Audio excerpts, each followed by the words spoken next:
We're in the living room, son. Hello, son. You look all excited. I am, Mom. I really am. But that's not why I'm excited. Oh? What is the reason then? Well, Vouloir à tout prix un disque, ça a un côté porno. J'aurais honte de prendre leur pognon, si j'étais pas... moi aussi, un peu comme mes clients.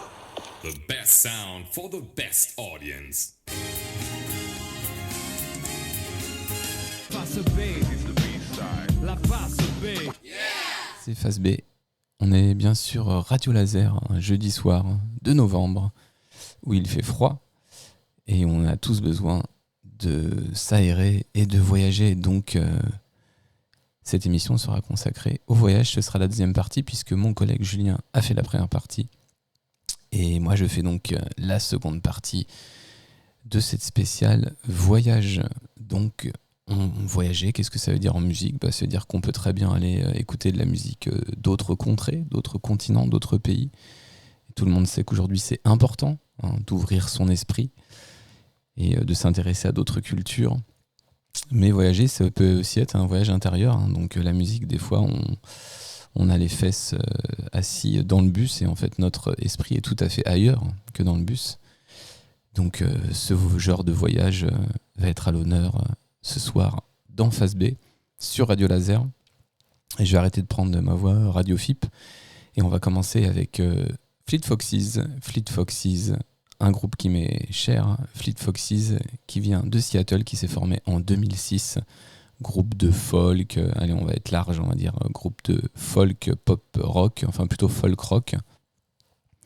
Donc de la Pacific West Coast, Seattle, et qui a sorti 2 classiques en 2008, un EP et un premier album, Sun Giant et Fleet Foxes, et ensuite Helplessness Blues en 2009.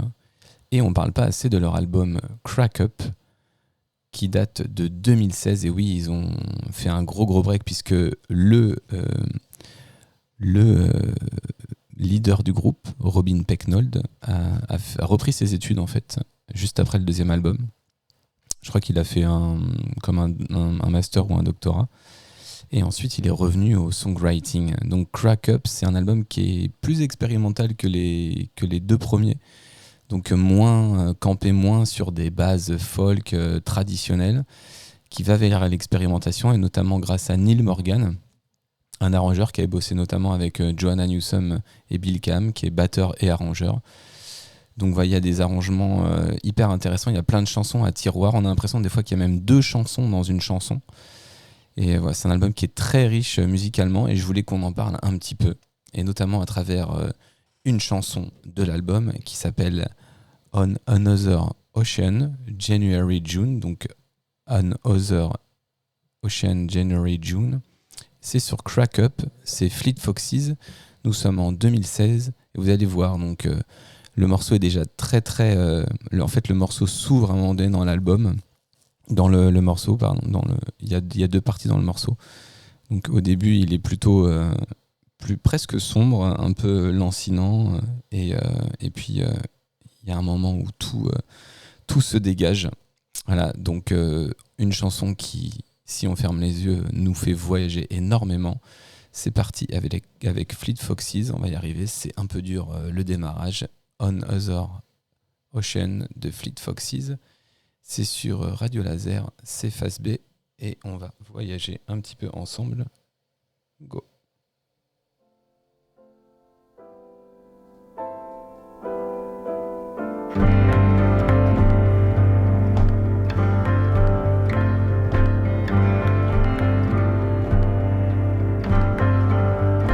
Biding your time on the other ocean, falling into line in the cold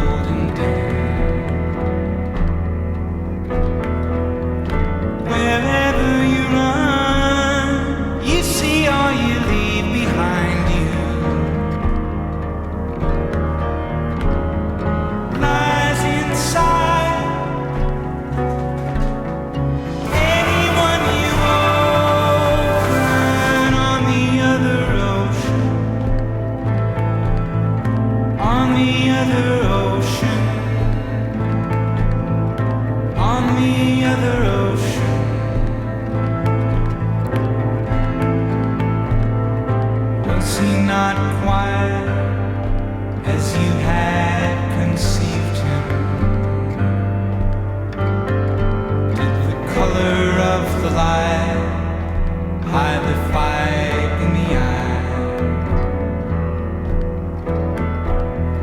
Wherever you run, you see only eyes behind you. Lies inside anyone you open on the other ocean. On the other ocean. On the other ocean. On the other ocean.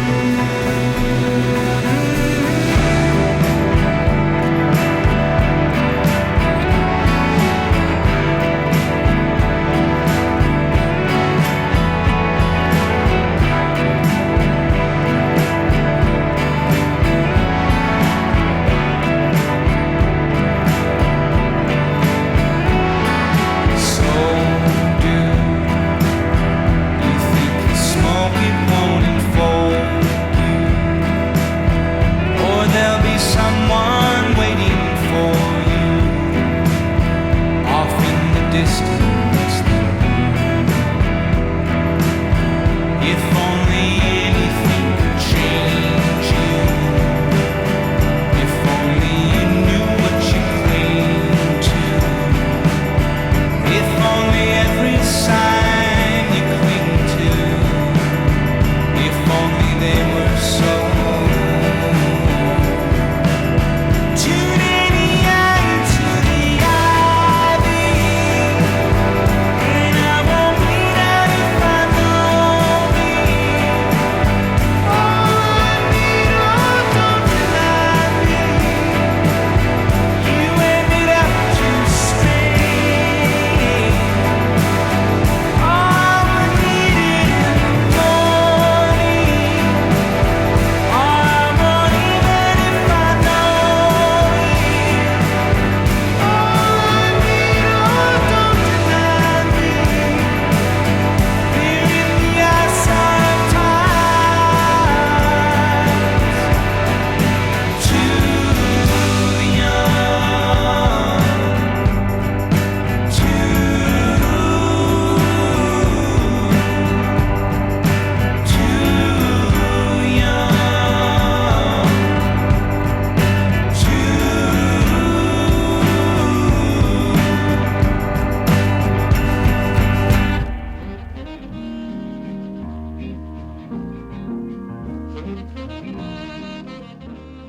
Et on redescend tranquillement. Et oui, vous avez bien entendu la fin de ce morceau. Ça se passe encore dans un autre pays, c'est-à-dire l'Éthiopie. Et oui, Fleet Foxes insère un morceau de Mulatu Astatke.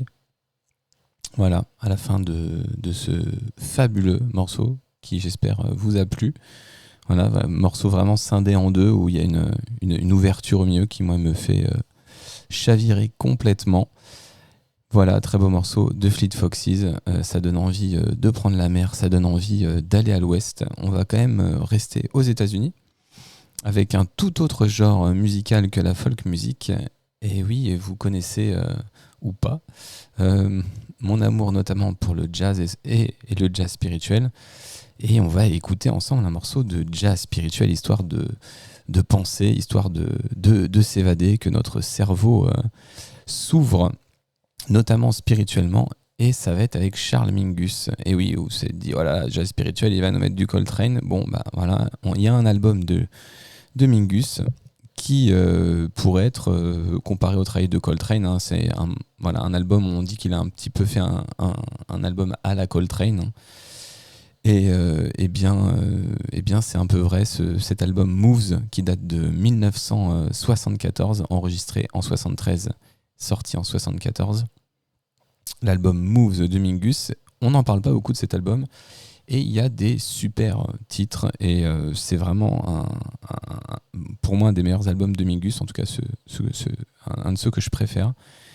Et il y a le titre éponyme, voilà, Moves, dans cette chanson, qui est une sorte de ballade avec une chanteuse qui s'appelle Oni Gordon. Voilà, Oni Gordon qui chante et qui compose d'ailleurs avec Mingus sur ce titre, qui est vraiment vraiment dans la veine jazz spiritual et qui nous fait complètement partir ailleurs. Donc je vais pas être trop bavard, on va s'écouter le morceau assez rapidement.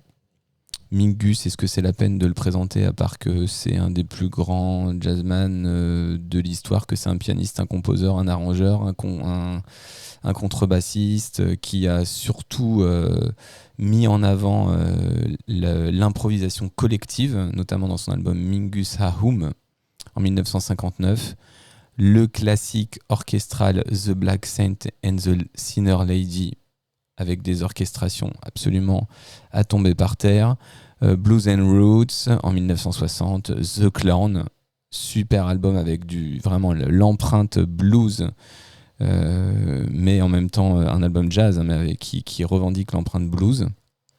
Voilà, qu'est-ce qu'il y a d'autre? Oui, The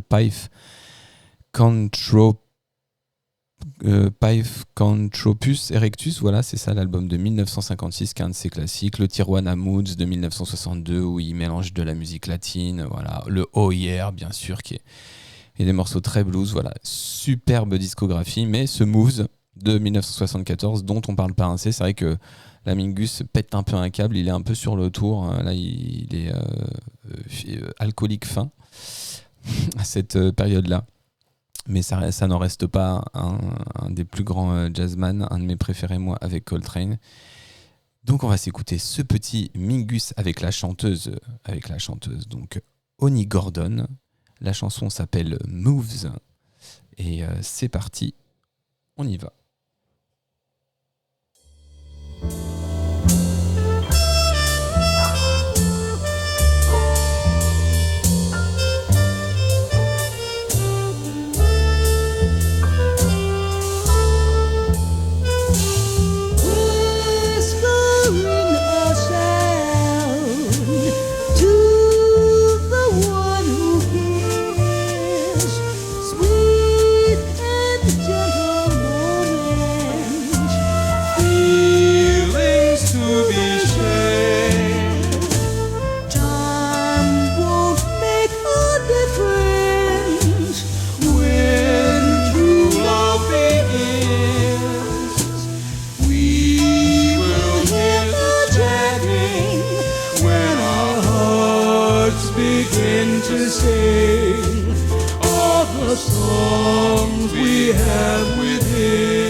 c'est reparti, on est de retour. Désolé pour le petit bruit de pause.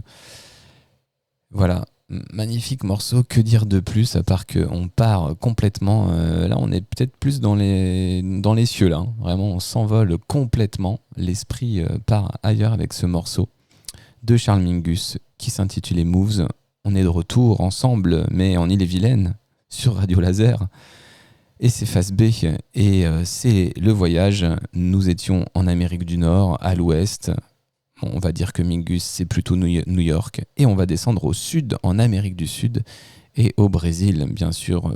Le Brésil, la musique brésilienne qui m'est chère, avec un jeune musicien, un jeune talent, la jeune garde brésilienne, un guitariste qui peut jouer sur des 6 cordes, sur des 10 cordes, spécialement, qui s'appelle Fabiano Do Nascimento, et qui est un fabuleux jeune guitariste. Alors il est de 1983 et il se trouve qu'il est brésilien mais il voyage beaucoup ce gars-là et il produit notamment pas mal de choses à Los Angeles. Donc il a joué avec Roger qui est un de ses compatriotes brésiliens dont je vous ai déjà passé des morceaux dans Phase B, qui fait des choses fabuleuses.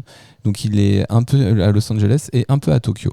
Voilà, donc il y a des éléments un peu de jazz d'ailleurs dans sa musique, un peu de musique expérimentale, mais aussi un peu d'électronique. Donc comment on pourrait qualifier sa musique d'un peu rétro-futuriste, une musique brésilienne rétro-futuriste, ça irait bien ça. Guitariste, et bien sûr il y a, et aussi pianiste quand même, et il y a énormément d'éléments dans sa musique, énormément d'expérimentation. Depuis 2015, il a sorti pas mal de disques, il a une grosse discographie. Mais nous, on va plutôt s'intéresser à un album qu'il a sorti en 2024. Ça va être la chanson Solo as Onze, Noite Sout, je ne sais pas comment ça se prononce. Voilà, ça c'est issu d'un album qu'il a sorti en 2024. Et bien sûr, qui est-ce qu'on va retrouver là-dessus ? Voilà, je vous ai parlé orchestration brésilienne, ça ne peut être que Arthur Verocai, le grand orchestrateur brésilien qui a été sursamplé par Madlib, qui est adulé par Bad Bad Not Good, qui a joué d'ailleurs, qui a fait des orchestrations du groupe de jazz américain, montréalais, pardon. Désolé, Bad Bad Not Good. Donc voilà, un orchestrateur qui bosse beaucoup avec des jeunes gens, et ça c'est quand même super. Et donc voilà, je pense que j'ai assez parlé. On va s'écouter le morceau Solo as Onze Noite Sout. On est toujours sur Phase B, c'est toujours Radio Laser et c'est Fabiano Do Nascimento do Brasil. On part au bord de l'eau. C'est parti.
Arthur Verrocaille et les Brésiliens, ils ont décidé de faire des orchestrations, ils font pas semblant. Hein.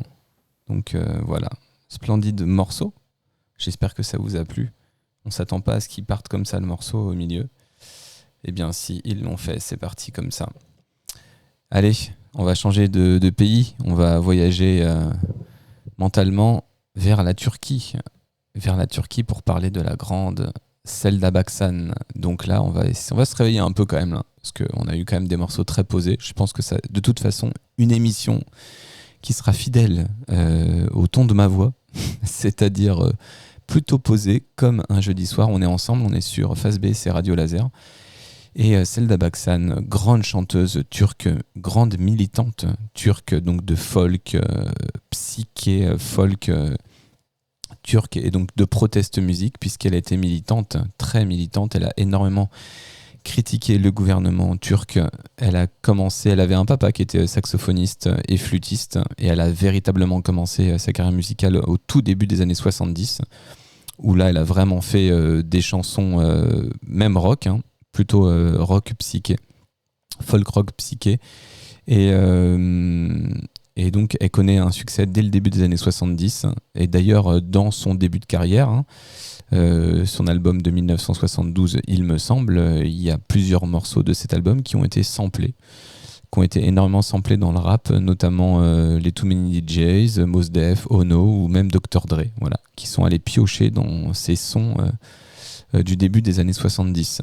Donc en 1980, en Turquie, il y a un coup d'État, hein, et là, elle est carrément persécutée, puisqu'elle a quand même déjà une influence grandissante avec sa carrière d'une petite dizaine d'années. Et elle se fait quand même emprisonner entre 1981 et 1984. Donc voilà, c'est quand même des endroits où quand on fait de la protest song, on risque d'aller en tôle.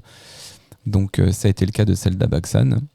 Et elle sort de prison quand même, bien sûr. Et elle voyage d'ailleurs, elle fait aussi beaucoup de concerts en Europe, notamment en Hollande, au Royaume-Uni. Et en 93, elle compose une chanson également, que je ne prononcerai pas avec mon accent, mais qui rend hommage à un journaliste qui a été assassiné. Donc le journaliste Ugur Mumcu, je ne sais pas trop comment ça se prononce, mais donc voilà, elle fait une chanson qui lui rend hommage. Voilà pour la petite présentation succincte de Selda Bağcan. Je pourrais aussi ajouter qu'elle a influencé, elle a une grande influence, Selda Bağcan. Elle a influencé des chanteuses américaines comme Saint-Vincent et Tune Yards, hein, qui sont plutôt des chanteuses ou pop rock expérimentales, mais aussi Sons, voilà. Donc voilà, c'est quelqu'un qui aussi a rayonné en dehors de la Turquie, et qui a eu une vraie influence sur la musique moderne. Entre autres, donc, elle a été samplée, mais également, elle a servi de modèle, comme je viens de vous le dire, à certaines chanteuses. On va s'écouter le titre Yaz Gaztesi Yaz. Je l'ai hyper mal prononcé, je pense, voilà. Donc Yaz Gaztesi Yaz. Je vais me faire engueuler par mes deux amis turcs, Deniz et Aslı, je suis désolé. Voilà, cette super chanson de Selda Bağcan. On va changer un petit peu d'univers après le bras géant. C'est la Turquie. On est sur Face B, c'est Radio Laser. Et c'est reparti pour voyager un peu.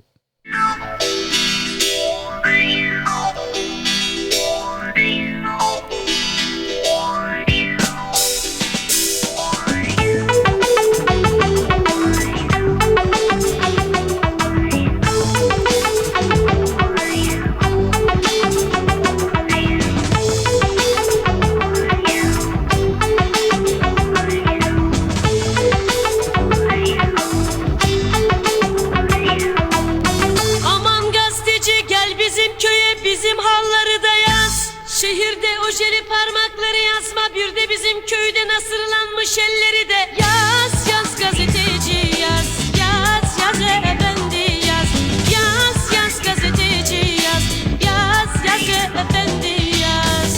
Bankada parası olan kulları yazma, onlara aldanıp yolundan azma, şehirden asfalt geçen yolları yazma, bir de bizim köyden eşek geçmeyen yolları da yaz, yaz gazeteci yaz, yaz.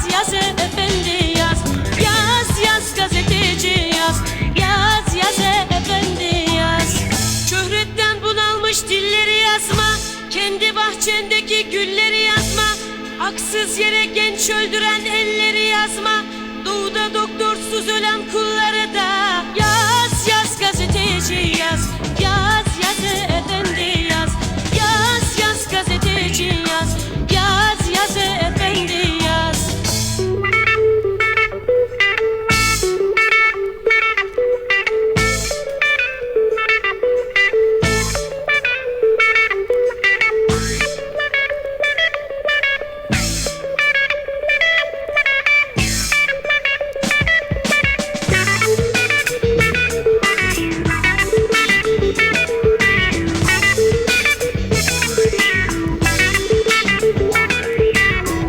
Almanya'da çalışan elleri yazma. Libya'ya gidecek olanlara şaşma. Evi barkı yıkılanları yazma. Bir de Türkiye'de dul kalan dulları da yaz yaz gazeteci yaz. Yaz yaz efendi yaz. Yaz yaz gazeteci yaz. Yaz yaz efendi yaz.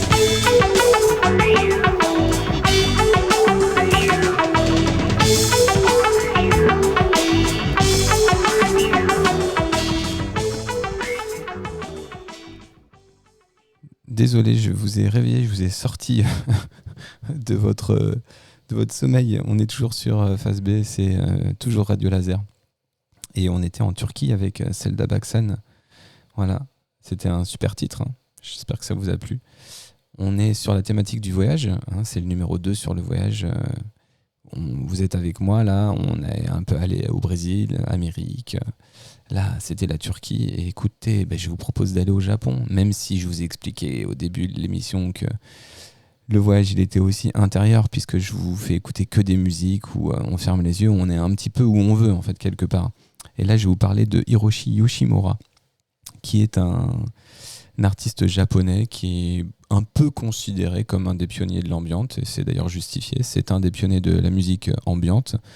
Mais la musique ambiante, comme elle était au début, à la fin des années 70 et 80, c'était vraiment la bonne musique ambiante, quoi. C'est pas la musique qu'on vous met sur Spotify ou sur Deezer quand vous voulez faire une sieste et qu'on vous met des sons de cloche avec du didgeridoo. Donc Hiroshi Yoshimura, il y a quand même une scène japonaise qui est très très riche.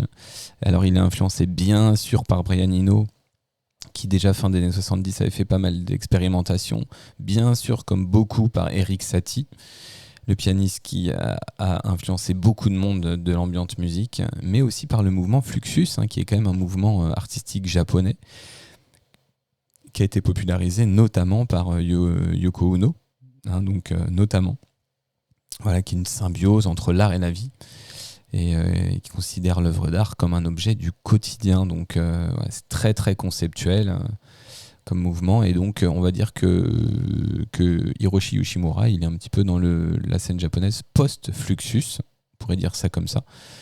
Et c'est vraiment, sans dire que c'est de l'illustration sonore, hein, c'est considéré comme étant de la musique d'ambiance, du design sonore, même des fois on dit, hein, qu'on peut retrouver dans les halls d'aéroports, dans les musées, etc. Tout ça, ça l'inspire beaucoup.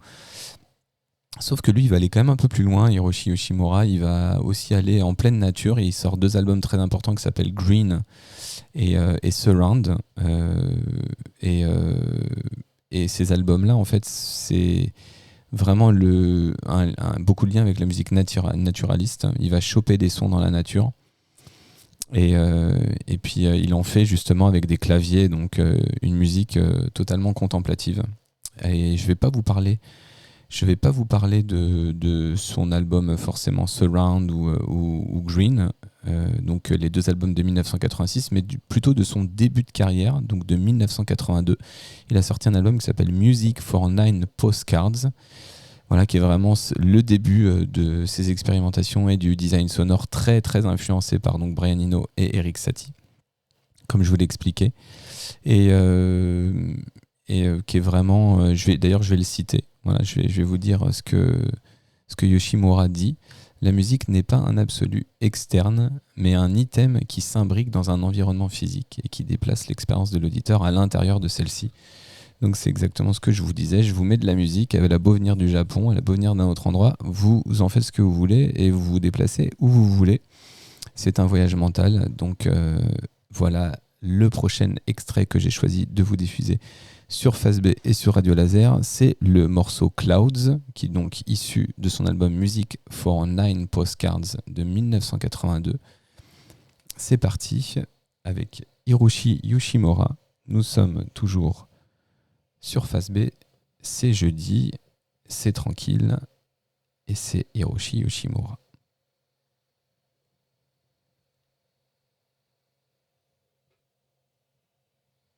Et ça arrive tout de suite. Parce que le morceau n'a pas envie de charger. Merci le MP3. C'est mieux quand on fait une émission au vinyle. Non, toujours pas ?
Et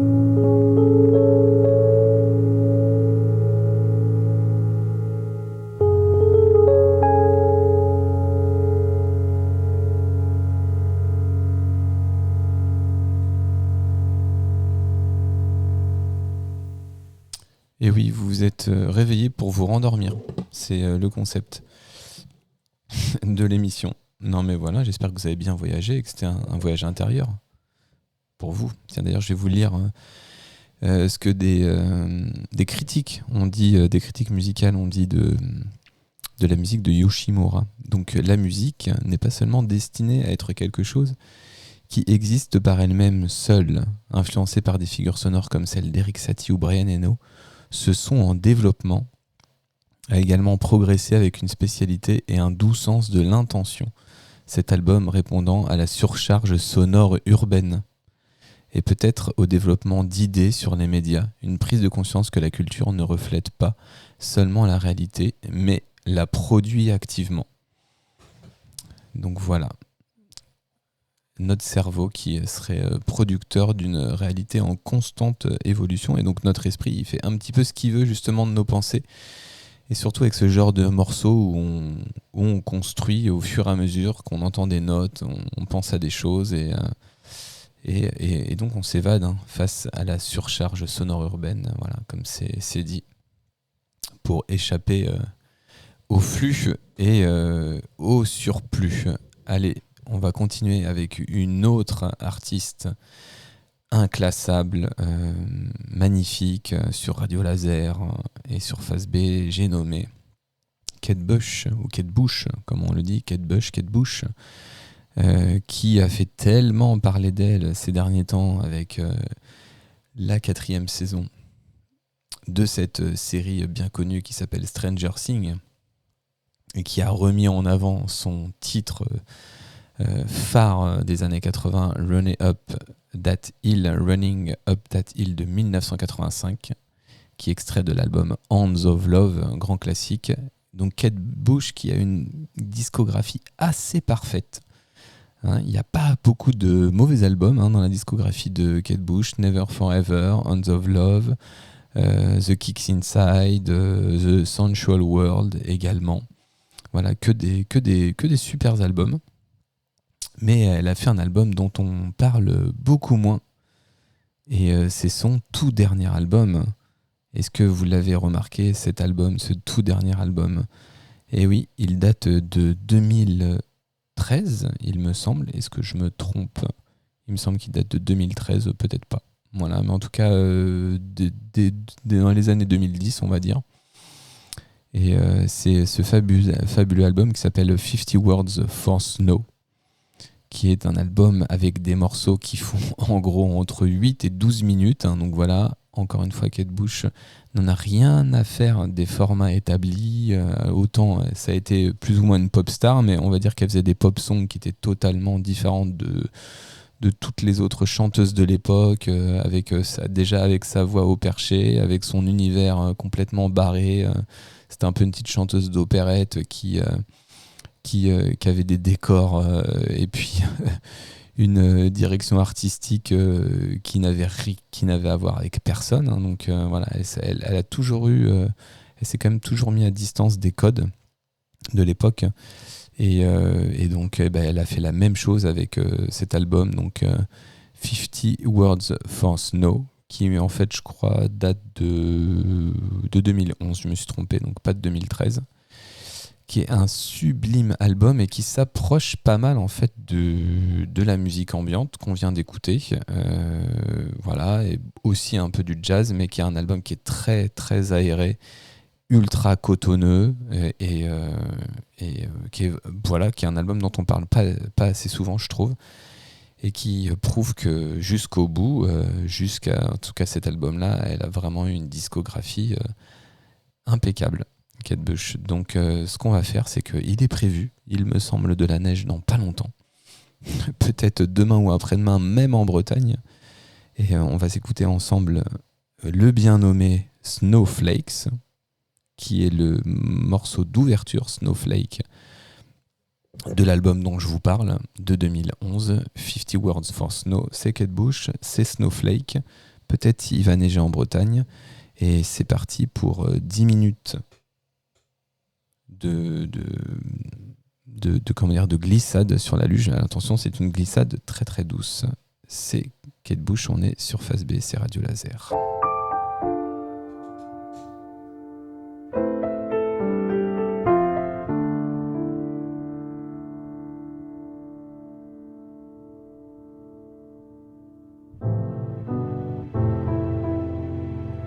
I was born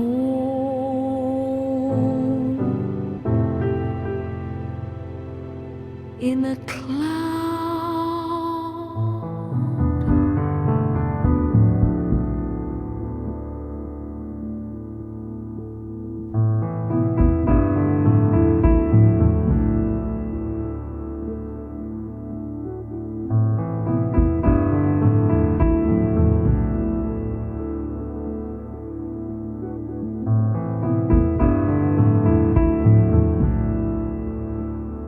Now I am falling.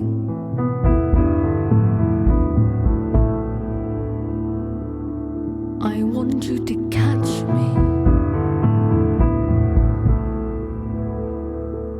Look up and you'll see me. You know you can hear me.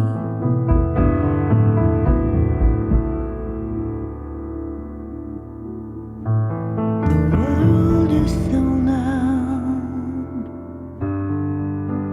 Keep falling. I'll find you.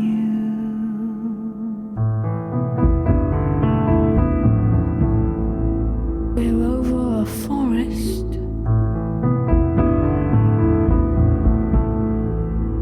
There's millions of snowflakes. We're dancing.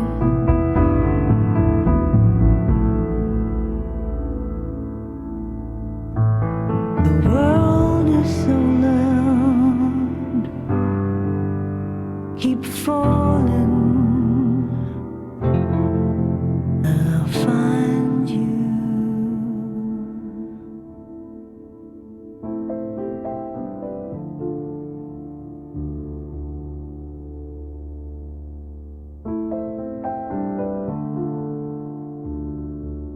I am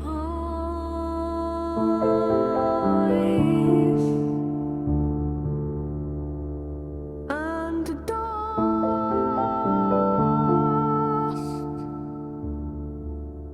I am sky.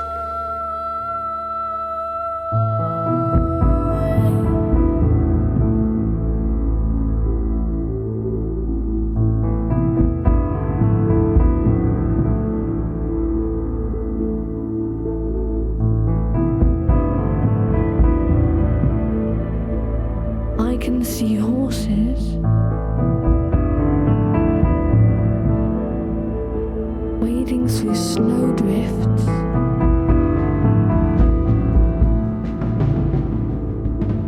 My broken heart,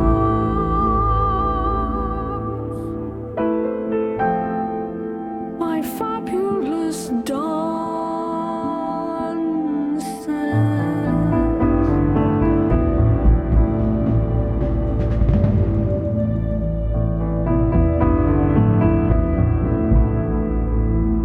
My fleeting song, fleeting.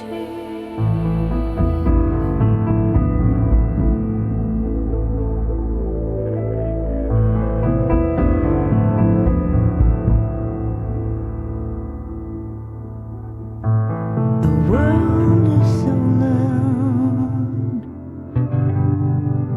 Keep falling. I'll find you.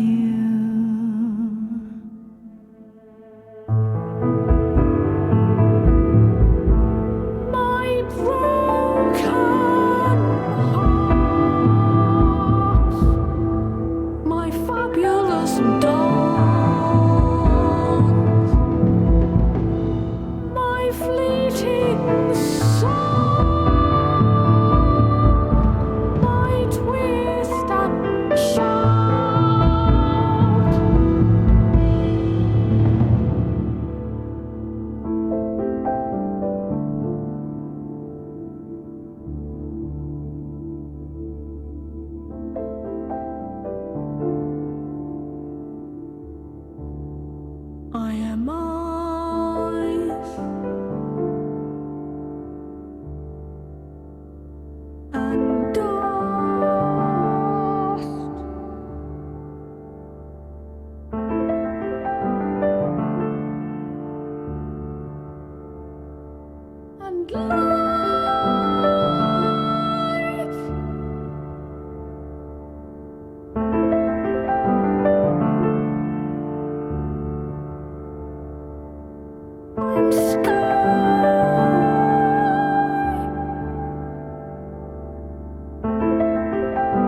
one near me now.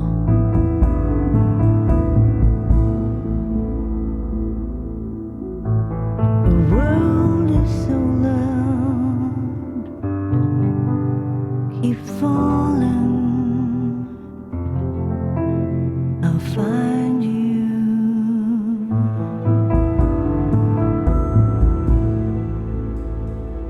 We rode through a forest.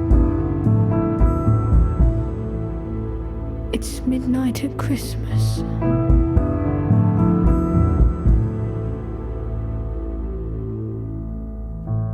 The world is so loud,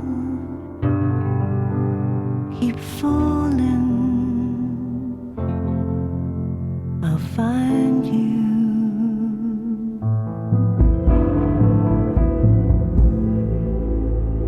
I think I can see you. There's your long white neck.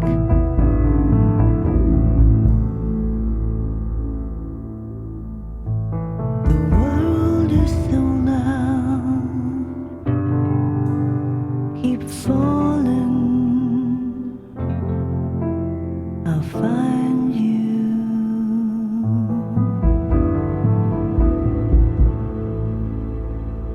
Now I am falling. Look up and you'll see me.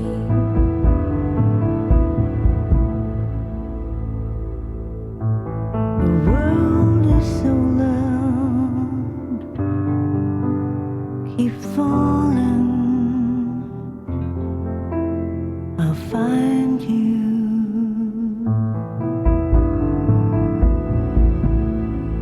In a moment or two, I'll be with you.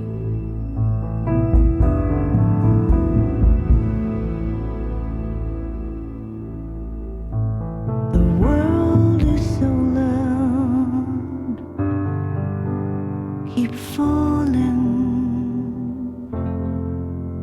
I'll find you.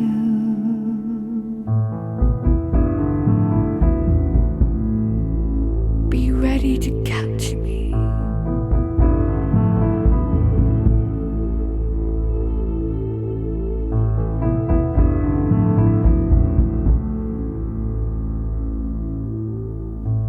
The world is so loud, keep falling. I'll find you.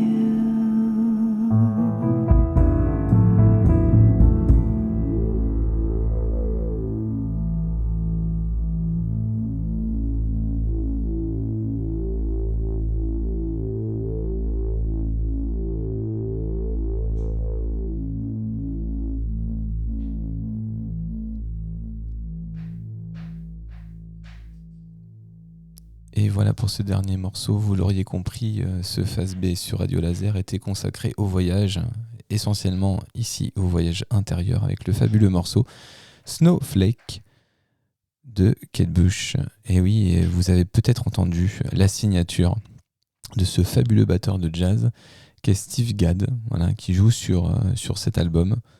Et voilà, donc je sais pas si vous avez ressenti ça, mais moi à chaque fois je m'évade avec ce morceau qui dure quand même 10 minutes et je trouve qu'on le sent pas passer. Voilà, vraiment, on marche sur une couche de neige, on glisse en tout cas sur une couche de neige très très épaisse. Et voilà, splendide morceau de Kate Bush sur son album pas assez cité, 50 Words for Snow, parce que c'est vrai qu'elle a une discographie incroyable. Cette grande artiste. Et voilà, donc c'était le Phase B consacré, c'était la deuxième partie consacrée au voyage. Nous sommes allés au Brésil, au Japon, mais aussi en Amérique et aux États-Unis, et nous avons beaucoup voyagé dans la tête essentiellement, puisque pour la plupart d'entre vous, vous êtes en Ille-et-Vilaine tout comme moi, et c'est jeudi soir, et il fait froid, il y a du vent, ça y est, c'est le début de l'hiver. On devrait se retrouver pour la prochaine. Ça fait un petit paquet d'émissions que nous n'avons pas été à 2, et peut-être qu'on se retrouverait même à 4 pour la prochaine fait extraordinaire. Et donc, ce serait avec un grand plaisir qu'on soit à plusieurs pour partager tous nos goûts et peut-être nos coups de cœur de l'année, puisqu'on va s'approcher des moments où on fait le bilan de cette année musicale. Donc, je vous dis au revoir. Bonne continuation sur Radio Laser. Et on se retrouve pour la prochaine de Phase B. Bonne nuit.